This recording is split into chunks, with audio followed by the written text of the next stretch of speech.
The purpose of the story is to introduce some basic concepts relating to production, and this we do through a story of a hypothetical village called Palampur.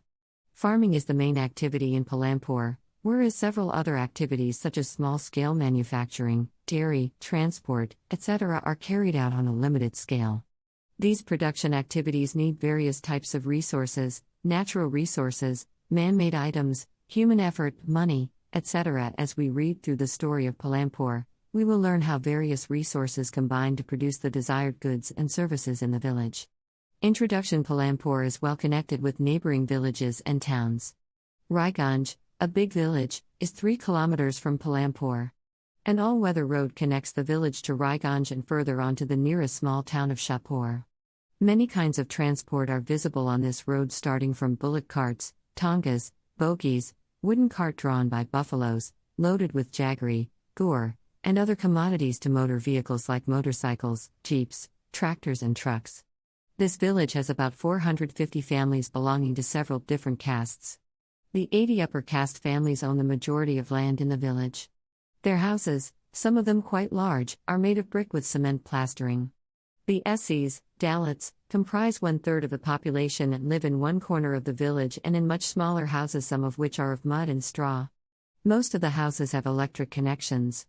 Electricity powers all the tube wells in the fields and is used in various types of small business. Palampur has 2 primary schools and 1 high school. There is a primary health center run by the government and 1 private dispensary where the sick are treated. The description above shows that Palampur has fairly well-developed system of roads, transport, electricity, irrigation, schools and health center. Compare these facilities with those in your nearby village. The story of Palampur, an imaginary village, will take us through the different types of production activities in the village.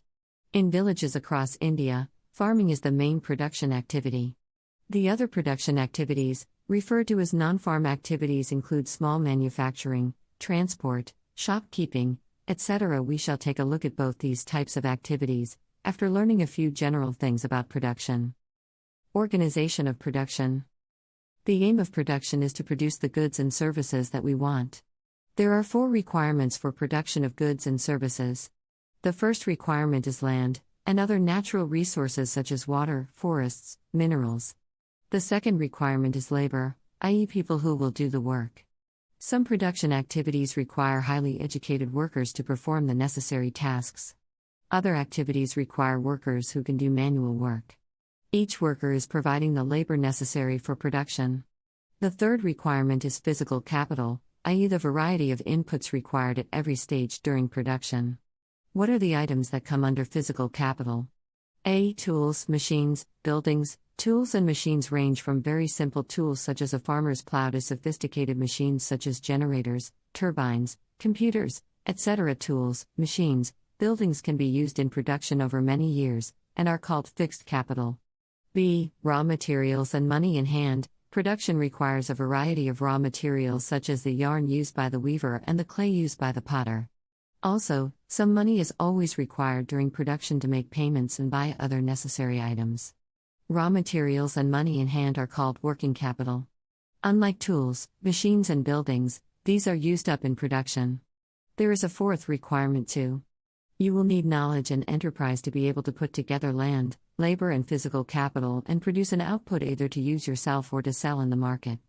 This these days is called human. Every production is organized by combining land, labor, physical capital and human capital, which are known as factors of production. As we read through the story of Palampur, we will learn more about the first 3 factors of production.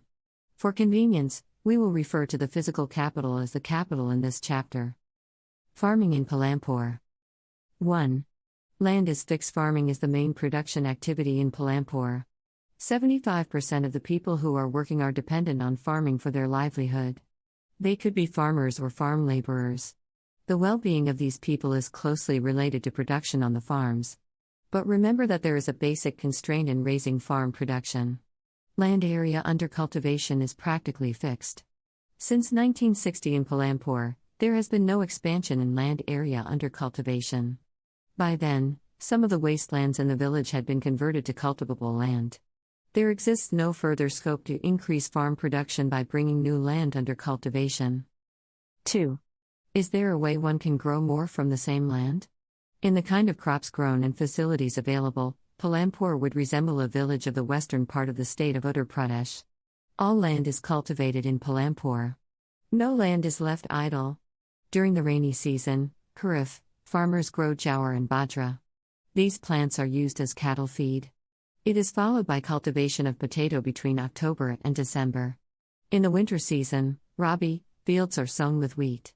From the wheat produced, farmers keep enough wheat for the family's consumption and sell the surplus wheat at the market at Raiganj. A part of the land area is also devoted to sugarcane, which is harvested once every year. Sugarcane, in its raw form, or as jaggery, is sold to traders in Shahpur. The main reason why farmers are able to grow 3 different crops in a year in Palampur is due to the well-developed system of irrigation. Electricity came early to Palampur. Its major impact was to transform the system of irrigation. Persian wheels were, till then, used by farmers to draw water from the wells and irrigate small fields. People saw that the electric-run tube wells could irrigate much larger areas of land more effectively. The first few tube wells were installed by the government. Soon, however, farmers started setting up private tube wells. As a result, by mid-1970s the entire cultivated area of 200 hectares, was irrigated. To grow more than one crop on a piece of land during the year is known as multiple cropping. It is the most common way of increasing production on a given piece of land. All farmers in Palampur grow at least 2 main crops. Many are growing potato as the third crop in the past 15 to 20 years. You have seen that one way of increasing production from the same land is by multiple cropping. The other way is to use modern farming methods for higher yield. Yield is measured as crop produced on a given piece of land during a single season. Till the mid-1960s, the seeds used in cultivation were traditional ones with relatively low yields. Traditional seeds needed less irrigation. Farmers used cow dung and other natural manure as fertilizers. All these were readily available with the farmers who did not have to buy them. The Green Revolution in the late 1960s introduced the Indian farmer to cultivation of wheat and rice using high-yielding varieties, hives, of seeds. Compared to the traditional seeds, the hive seeds promised to produce much greater amounts of grain on a single plant. As a result, the same piece of land would now produce far larger quantities of food grains than was possible earlier. Hive seeds, however, needed plenty of water and also chemical fertilizers and pesticides to produce best results. Higher yields were possible only from a combination of hive seeds, irrigation, chemical fertilizers, pesticides, etc. Farmers of Punjab, Haryana and western Uttar Pradesh were the first to try out the modern farming method in India. The farmers in these regions set up tube wells for irrigation, and made use of hive seeds, chemical fertilizers and pesticides in farming. Some of them bought farm machinery, like tractors and threshers, which made plowing and harvesting faster. They were rewarded with high yields of wheat. In Palampur, the yield of wheat grown from the traditional varieties was 1,300 kilograms per hectare. With hive seeds, the yield went up to 3,200 kilograms per hectare.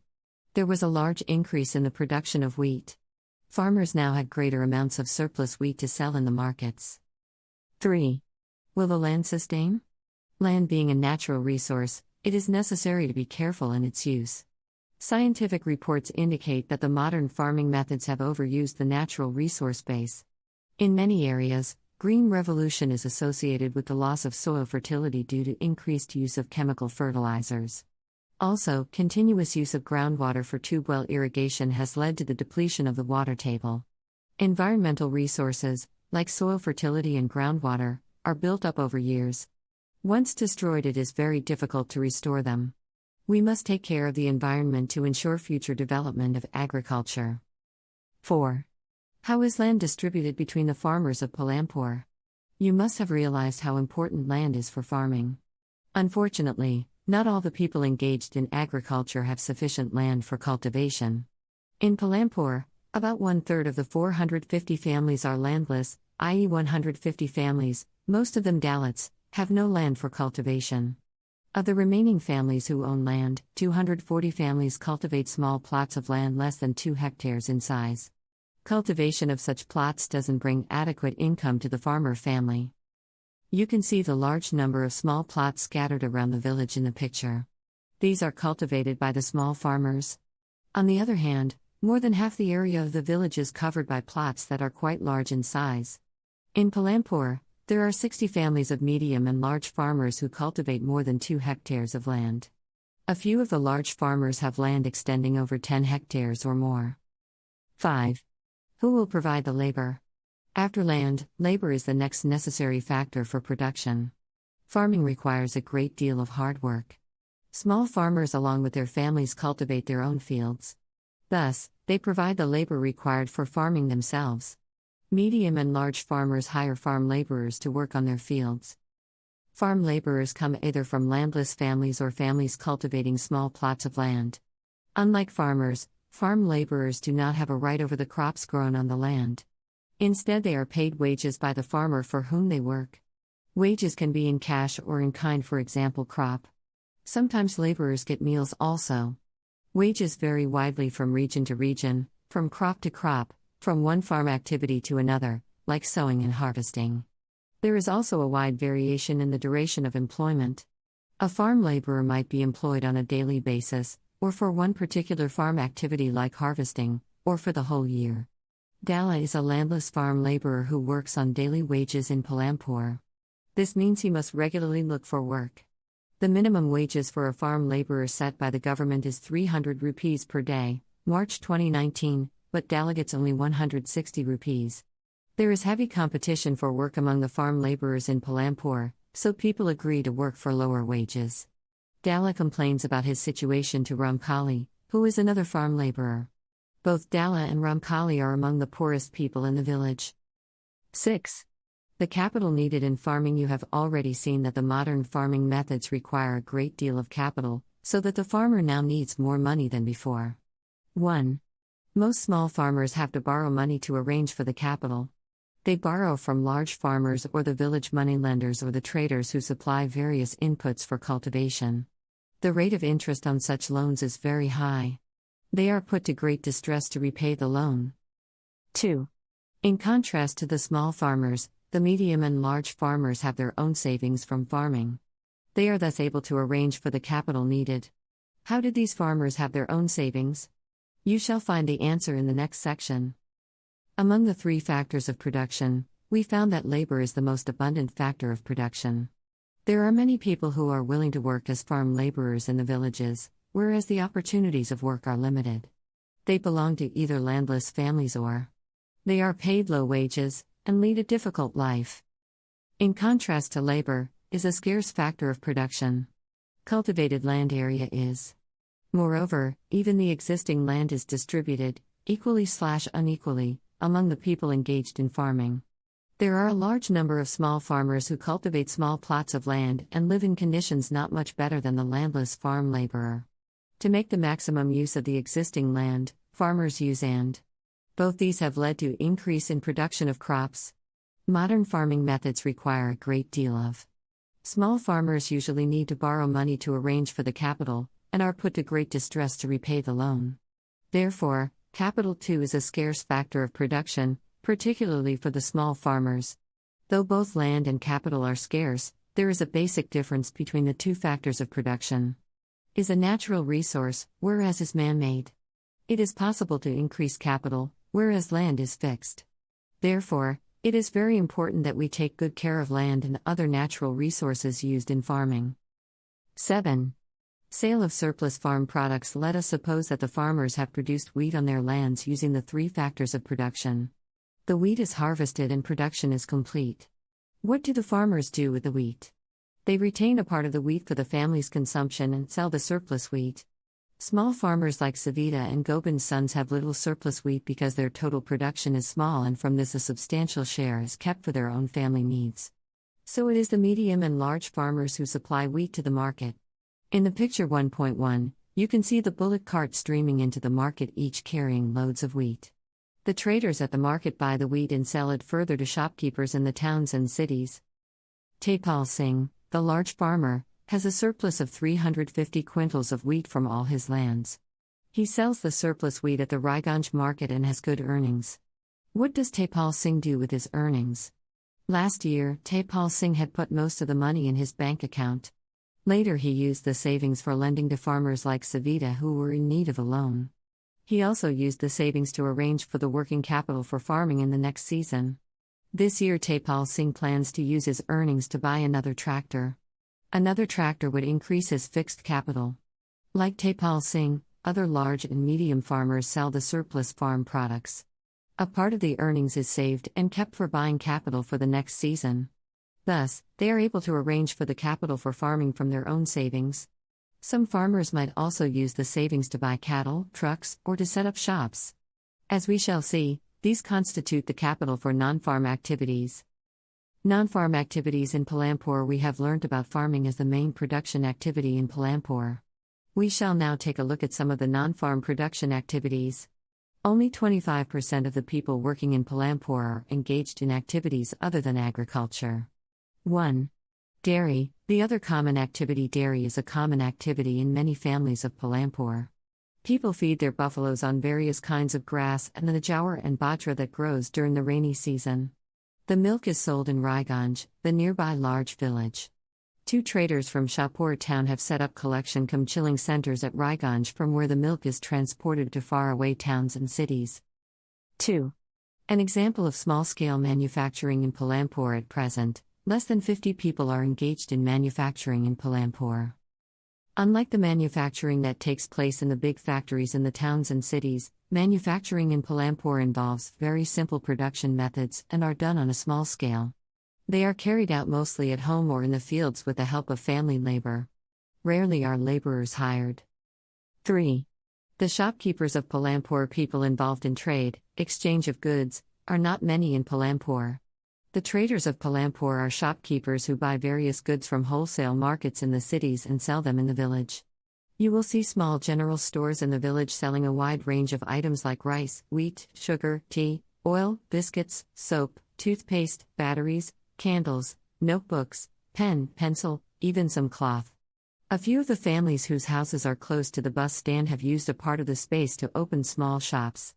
They sell eatables. 4. Transport, a fast-developing sector. There are a variety of vehicles on the road connecting Palampur to Raiganj. Rickshawalas, tongawalas, jeep, tractor, truck drivers and people driving the traditional bullock cart and bogie are people in the transport services. They ferry people and goods from one place to another, and in return get paid for it. The number of people involved in transport has grown over the last several years.